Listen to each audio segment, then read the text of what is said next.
If I were to start a political party from scratch, it would be the mind your own damn business party.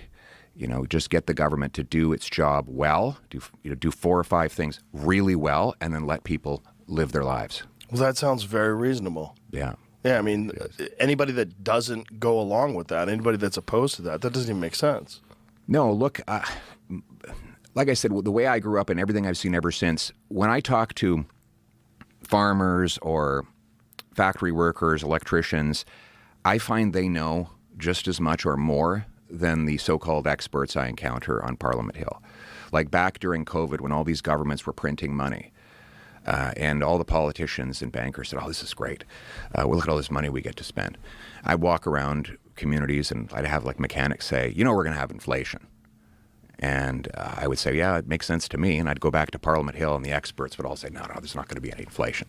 And sure enough, all that money filtered into the economy, bid up all the goods we buy, and everybody got smoked with higher prices.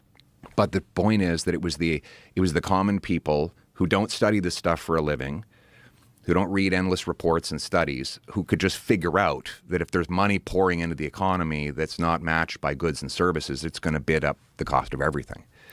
So that's my experience and my ideology is the common guy knows how to make his own decisions. We need to empower him to do that.